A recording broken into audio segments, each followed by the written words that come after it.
welcome to another episode of Pursuit. We will be wrapping up our series on 1st, 2nd, and 3rd John tonight. Before we get into that, right, learning more about God and who he is, let's learn a little bit more about each other, right? So, I seen what I needed to see already.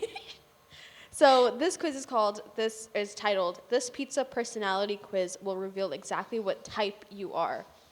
Type of what? I think it's going to be type of pizza.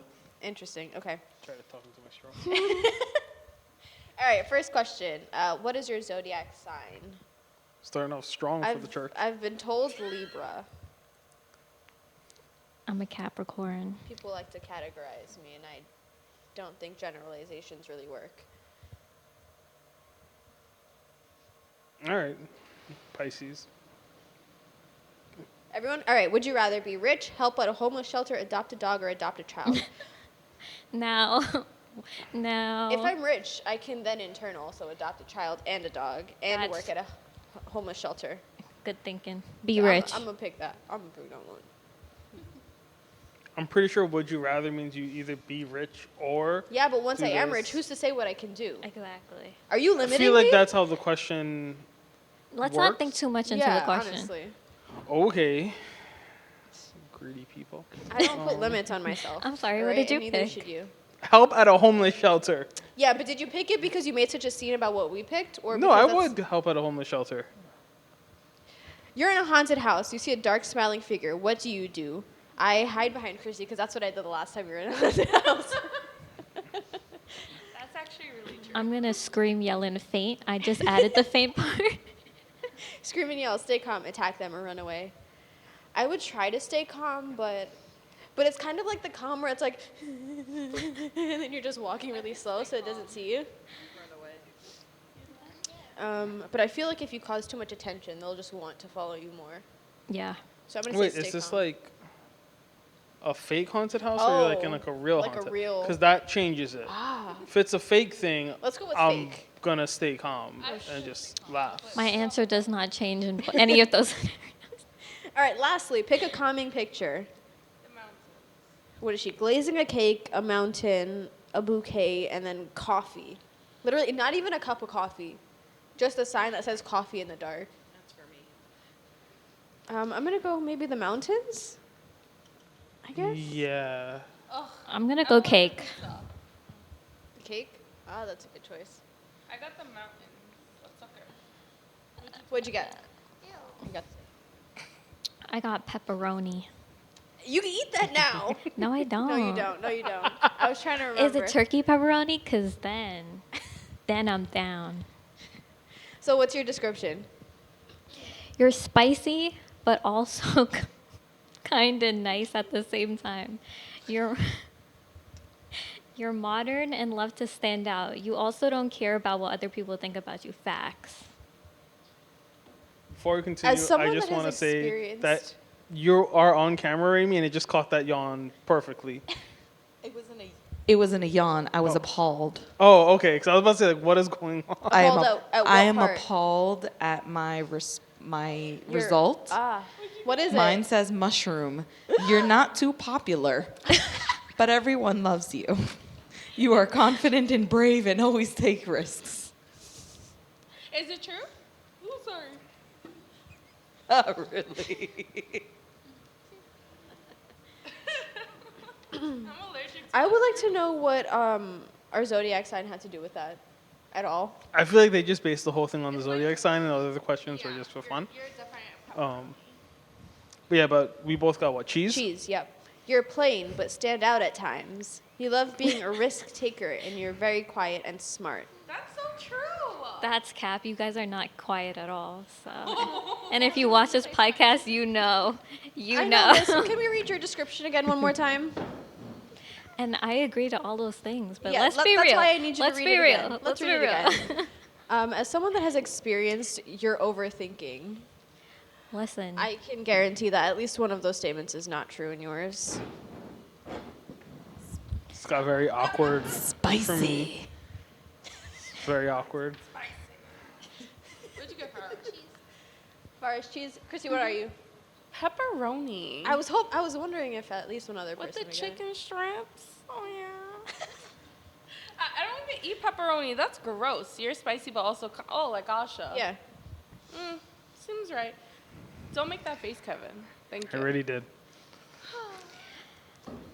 So we got the same, you got the same, and you guys got 2. Oh wait, no, you got cheese. Farah got cheese. 3 cheeses, 2 peps, and a shroom. And a shroom. Can we? That's gonna be our next shirt. 3 cheeses, 2 peps, and a shroom.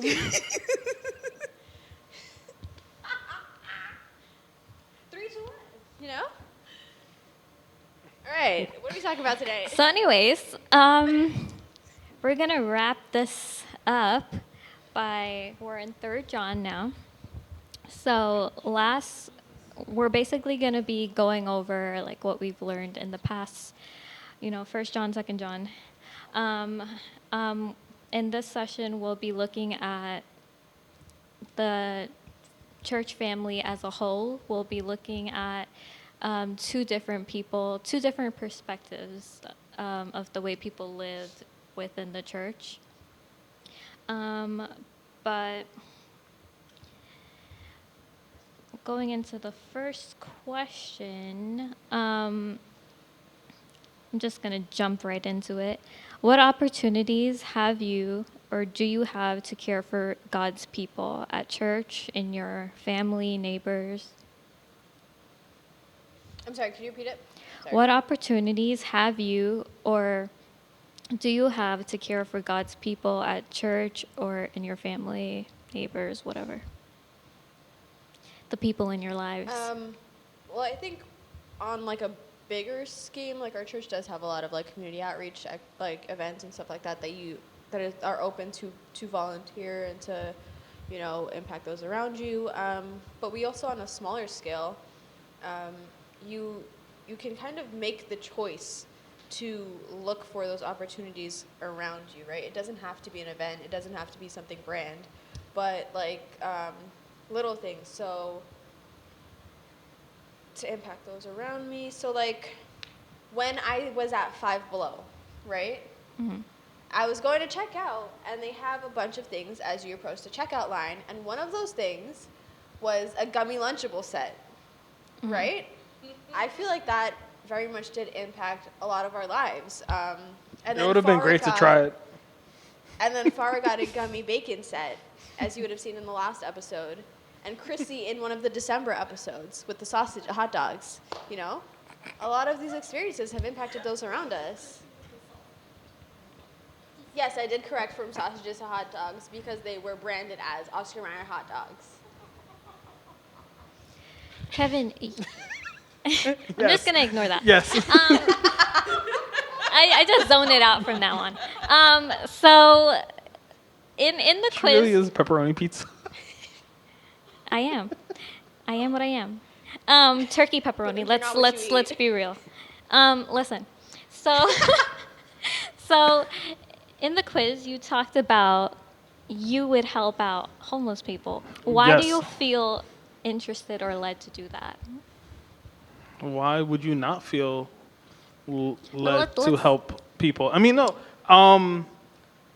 I actually had to do stuff for like with like school and stuff, and you had to like pick things. Those were kind of the things that I would just gravitate to picking when they make you do like community service and stuff like that, which I don't get why you need to do that in college to graduate, but You had to do that to graduate college? it was one of the class, like it was part of a class. It was a really weird class they made us take, and you had to prove that you did community service with the class, and the class was a requirement for graduation. Yeah, but I don't know. For me, it's just I would rather help people, based on my interpretation of the question. Of if you can only do one of those 4 things, I would rather help people. I understand the logic. If you have the money, you can then do everything else. I understand the logic. Even though we both end up with the same thing anyway, Exactly, so that's why apparently it doesn't really matter anyway. But yeah, no, and to me, I would like to think I'd gravitate towards helping people. So we talked about in last episode about the God's truth, and we talked about loving God's people.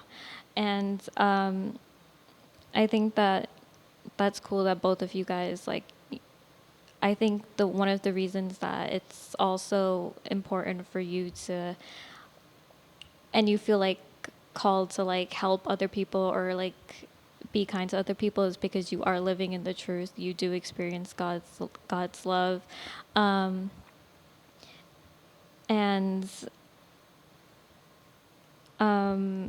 how can you reach out to? No, sorry, scrap that. I'm gonna use that as my last question. What could you do to show them the love of God? I know we kind of like talked about it last episode, but since we're like kind of Yeah, I think going back to it, it's just like choosing to show love, choosing to be kind and like portray what God's love is, because like we had also touched upon then, like a lot of the interactions you're gonna have with like people outside of your circle are gonna be like those smaller interactions. So like people on the train, people on the bus, like people that you're walking around with, stuff like that. And it's at the end of the day, you have to choose to show love and choose to be kind to those around you, because that might be like, you never know what someone's going through, right? That could be like their one experience where it was like, wow, that person was actually really, really nice to me, and they had no, like, there was no reason for them to be. And then like you never know how that can like what's the saying, like a ripple starts a wave or whatever, something like that, like a butterfly effect. You know what I'm going for? Like Every one time drop. you talk about butterfly effect, you come with like a random new definition of Do it. you know what came into my head? So I don't know if you remember this song, but Disney Channel had a song, and it was the Jonas Brothers. make a wave. Yes. I was trying, it like that song came into my head, and it like took me off the tracks because I was trying to remember the analogy. One spark can start a fire, you know? What song is that? Send it on. Yeah. Send it on and on. Wave or send it on? One hand, it's called Send It On. Send It On? Yeah. One little action, a chain reaction, will you know? We'll Chain reaction. never stop. Send it on. But yeah, so like one little action, you never know how it can affect someone in the long run. Yeah. Anyways, I'm gonna read a verse in But she was Third gonna read the John. lyrics of the song. No. Plot twist. So I did talk about like we're gonna be looking at the two different people in God's in the church, and the first person.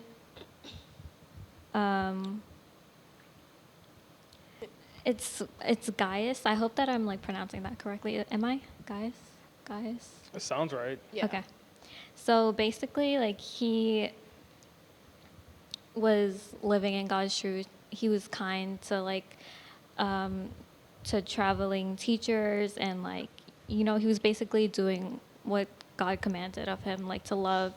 But then on the flip side, in verse 9, I'm going to talk about Detrius. How do you pronounce that? Anybody know? Diotrephes? Diotrephes. I don't know. I know this is bad, but the name that's popping into my head is DeMarcus, and I know that that's bad. No, I know it's We're gonna bad. call him DeMarcus. No, I know. Okay. So what is it? Diotrephes? DeMarcus now. He's gonna No. be DeMarcus. No, I can't say that. Does anybody know how to pronounce it? Can you Google translate it? Just call him Dio- Diotrephes. Diotrephes. Trav. We'll call him Travis. I feel like people are going to be confused. Diotrephes. Travis, yes. Travis. Whatever. Read verse 9. Yeah. So in verse 9 it says, "I wrote to the church about this, but whatever, who loves to be the leader, refuses to have anything to do with us. When I come, I will repent of some of the things he is doing and the evil accusation he is making against us. Not only does he refuse to welcome the traveling teachers, but also he tells others not to help them. And when they do help, he puts them out of the church." And then verse 11, dear friends, don't let this bad example influence you. Follow only what is good. Remember that those who do good prove that they are God's children, and those who do evil prove that they do not know God. So he's like this leader and like basically like has like this power that like, you know, he's kind of using to his advantage. So when faced with temptations, how do you like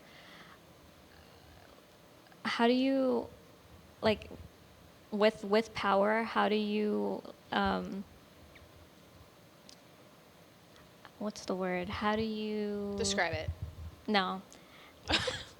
How can I help you? Okay. When faced with temptations to seize power, what do you do? Temptations to seize power? Yeah. What is it? Like, what do you mean, like, to seize power? Like when you have like okay. So if you were like in his shoes as a leader, right? There could be temptations to use your power to your advantage, but how do you like go around that? Like how do you Like, to not get, like, power hungry? Yeah. I think it is very easy to get power hungry, but you also have to remind yourself why you came into certain positions. So, like, if I came into it solely because I wanted to have status and, like, say that I have power, then that's different. But if I'm coming into it with this fact, like, with the mindset of, like, I want to further God's kingdom and I want to help those around me and be a voice to the people, then you have to kind of remind yourself and ground yourself in that intention.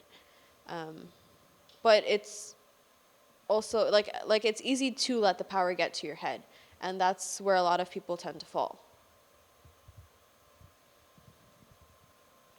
I think it goes back to what we were talking about last week about knowing God's truth, right? Because if you know God's truth and you know how to treat people, I think you're less likely to abuse your power, right? I'm not saying you may, or maybe the level of abuse will not be as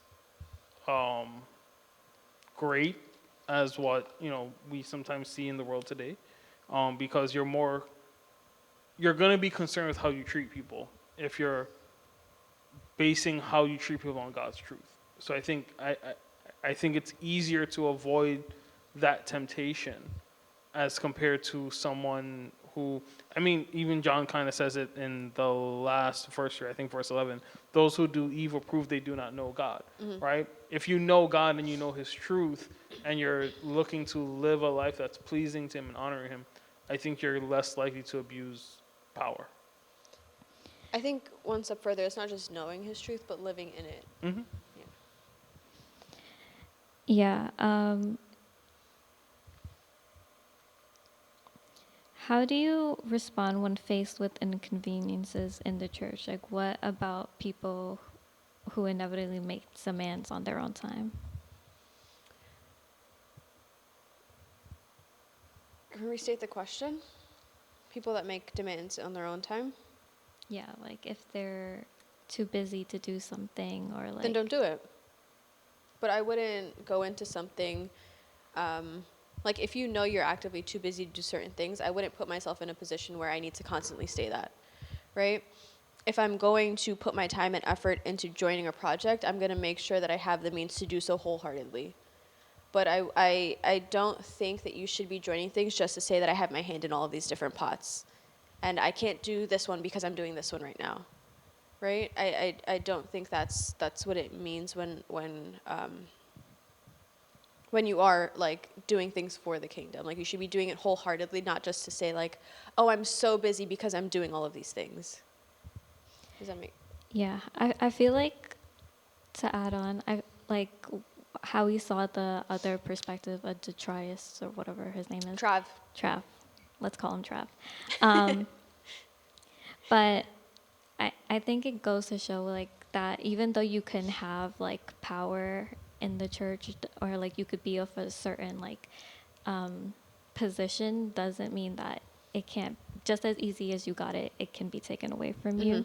Like even though like you are like showing people might not be easy to see it. Like God sees it, and like so you're like not really getting away with anything. I mean, one of the things to what both of you are saying is just, it's, I guess along the lines of what you're saying, you have to learn what you can commit to and what you can't. I think it's easy in church to especially if you're in a small church, to kind of get involved in everything, right? Because that is one of the issues that like churches face. I forget I think it's like the 20-80 rule, where it's like 20% of the people do 80% of the work in churches. So it's easy for people to get overly involved in things, right? And as you said, they're not doing it wholeheartedly. They may not be doing it to the best of their ability. Now, at the same time, sometimes that's needed because you need things to get done. Yeah. But I think to your direct question, again, you kind of have to know how to handle, like on my end, because I manage certain teams within the church, right? I have been faced with the issue where people are just like, oh, I'm too busy to do this, and sometimes you kind of have to like, I guess, pry a little bit. Like I've asked people, like I remember there was one person, they were part of like the youth ministry. This was, I want to say, pre-COVID, and they all of a sudden knows, okay, they were doing stuff on stage, they stopped, then they stopped coming out, and when I saw them on Sunday morning, I was like, hey, haven't seen you on Friday night in a while for Pursuit, what's going on? And their response was, oh, I go to bed early. And I'm like, what? Right? And I was just like, all right, you're just making well, and it wasn't that they were going, it was like because of school, which made me go, oh, okay, what are you doing in school? Okay, you're doing like an after school program or something. Okay, that's cool. Right? What are you doing? Now I was just curious, and it's like, no, it's not that I'm doing after school program. It's that I want to make sure I get up early for school. So even on Friday nights, I'm gonna go to bed at like 7:00 at night to wake up early on a Saturday morning to then sit and watch stuff on YouTube. I was like, that doesn't make sense to me. So sometimes you kind of have to pry a little bit and find out what's really the issue when people are like, hey, I'm busy, I'm this, I'm that. Because sometimes they're just trying to make an excuse. And then with that like person in particular, it's like, okay, you just don't want to be involved, right? You could have just said that, right? I wouldn't have been mad or anything, but at least now I know I'm not going to keep asking you, hey, you kind of don't want to be involved. So I'm just going to leave it alone when it comes to volunteering for stuff. Yeah. When I like read this question, I kind of like thought about like how would God feel like how does he feel like knowing that like there are people who like just don't want to make time to like, you know, be actively involved in the church because like he like gifted us with like certain No, it's really loud. because he like gifted us with like certain like talents and certain things that we're like really good at to like you know for a greater purpose, which is like to like you know attract more people or like raise up like you know his kingdom. And like I could see how like that would be like disappointing, I guess, in general, but what could you do in those instances to show love to God's people, to welcome them as brothers and sisters? When people are saying that, like, oh, they're too busy, like, I don't have time or stuff like this, I think on one hand, it has to be people that want to do it, right? So, like, I can make something look really, really appealing, but if you don't want to do it at the end of the day, you're not going to do it. Or you're not going to, or you'll do it, but, like, begrudgingly. So I feel like the first step is to find people that are interested, that do want to do things and figure out what it is that they want to do. Because then once you have that, then you can be like, hey, well, we have this ministry, we have these things going on, and then you can kind of go based off of their interests and what they're good at. I think, I hate using the word from the question to answer, but I think just making them feel welcome in the space, right? So like with the person that I was talking about, maybe they wouldn't want to volunteer, but maybe it's just a, hey, you know what? I get it. You want to, you want to get into that sleep pattern and things like that. That's cool. If there's ever a time when, you can stay up that one night, that Friday night, why don't you come out? You don't have to jump on stage or anything. You come out, just worship with us. I think, to some degree, just kind of letting them know that the door is still open, right? And when they're ready to, they can kind of walk through and be a part of things. I think that's always a great way to let them know, hey, we get it. You have stuff going on, but you're still welcome here. We're not. Did you catch it? Yeah. Nice. Let's put that in my pocket. I think there's some. I think I've seen in some cases where people are like, okay, you're too busy for this. Well, then you're just cut off from it altogether. And I think that you just kind of burn bridges that way, and that's not what we should be about as believers.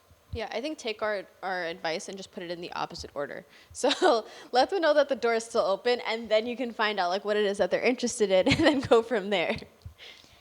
Yeah, I feel like looking at it from like maybe like a different perspective, because I feel like in that situation it could be like really easy to like be angry or like to like put like a lot of pressure on that person, but like it there could be like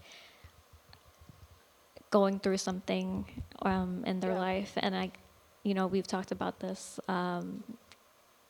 is like just like showing love, even when you don't know like what to do, like you're just like there to like love. Yeah, and again, just like with my involvement in the church, I was talking to someone recently, and she was just like, oh, she kind of regrets not learning some of the like media team AV stuff, right? Some of the more technical stuff. And I was like, you can still do it. Like the only question ever is, can you get to church like weekly and be there early? Because that's, if you're on the setup team, you have to be able to get there early. And she was like, honestly, I can't. And I was like, all right, cool. But then as she was talking, I was like, oh no, there's something else going on. So, okay, what's going on? Can you talk about it? Do you want to talk about it with me? Do you want me to like point you in the direction of someone you should talk to? Which I think meant more to her than me just being, oh, okay, you want to do it, but you're busy. All right, I'm not going to waste my time here, right? No, again, going back to how do we show love, just having a conversation with her, I think meant more than me just pushing, oh, well, you can't be part of the meeting team. Well, if you have time on Saturdays, we have outreach once a month. Maybe you can do that. And I think there are some people who their mind kind of jumps through all the different avenues you can get involved. And it's not wrong. I just think sometimes we have to be sensitive to, as we were saying before, what is the person going through, right? And sometimes that's where I don't like the word prying, but I think kind of pushing to figure out I think probing. I don't like that word any better. I feel like I don't know. But just asking questions, being that safe space. And I've also, as I've been working with like the kids and stuff, I've also like, kids aren't going to be as like outright sometimes about the fact that like they're going through something, and a lot of times people are like, oh, they're kids, like what are they going through? But like they have their own little struggles, right? So like a lot of times you'll see a kid acting out, or they're acting like not like themselves, right? So I'll just be like, hey, like are you okay? Like you going through anything? Like they're like, yeah, I'm just like, one of the kids this past Sunday, he was like acting out a bit more than he would, like being a bit more rambunctious, and I was like, hey, like you good? And he was like, yeah, I'm just thinking about something. And I was like, What? Nothing. He was like, I was like, are you okay? And he was like, yeah, I'm just really thinking about something. And I was like, okay, well, do you want to talk about it? And he was like, no, I need to think about it first. But it's like, you have to start bridging that gap to where like when he has thought about it as much as he can, then he can then feel comfortable explaining what it is that he's going through to you, right? Because if no one is gonna take that initiative, and like as the bigger person, right, as the adult in the situation, it kind of has to be me, because a kid's not going to come up to you out of nowhere and just be like, yeah, so I've been really having this struggle with like my friend or whatever. Like, and I think I've tried to do that with all of them in like some way, shape, or form, just so like they know that they have someone to talk to, and then I can use my networking as like someone that has grown up in the church and that has like risen through the ranks to an extent to like guide them and like I guess nurture their growth within it as well. Yeah, I think that's I think you're a perfect example of someone doing what they were called to do. Because like no, I think like your job is just like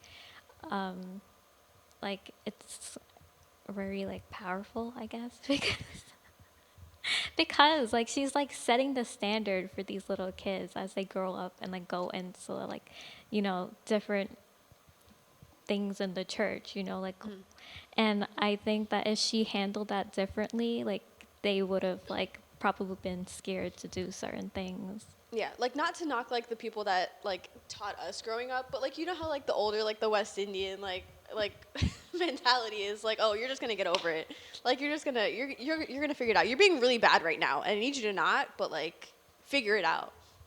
And it's like we can't do that anymore. So don't worry, your job is important too. Shout out to Kevin. Thanks. Call to love. Okay, anyways. What would you like to change in your Christian life to grow close? Whoa. Oh my God. Sorry. Start over. What would you like to change in your Christian life to grow closer in fellowship with God? I just spoke a lot. So you can keep seeking more. Yeah, but you can pick up some. What would I want to change? Or maybe you don't have to change. Yeah. So I'm a good leader. Change doesn't always have to be something like bad. I feel like in this case it kind of is changing something bad. I mean, the only thing I can think of would be if you want to grow closer to someone, spend more time with them, right? I think that's the ultimate way to grow closer to someone. The more you spend, I don't want you to say spend time with them, but spend the quality time with them. And again, that comes from now, reading the Bible, praying,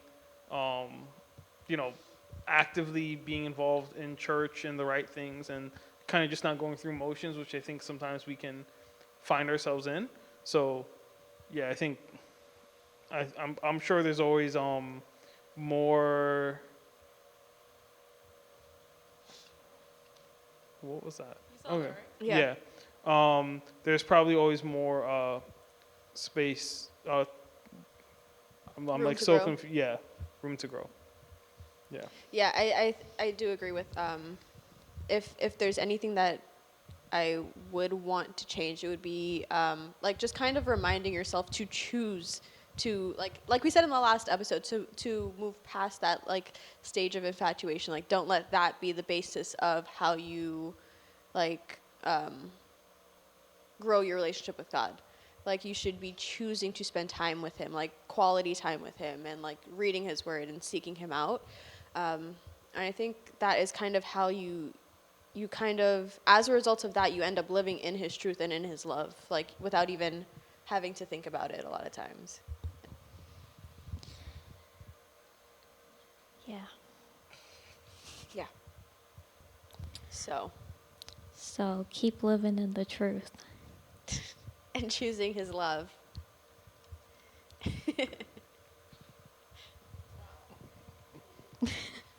I was waiting for like a second recap. So funny. That was it. That was it. I'm gonna end it on that.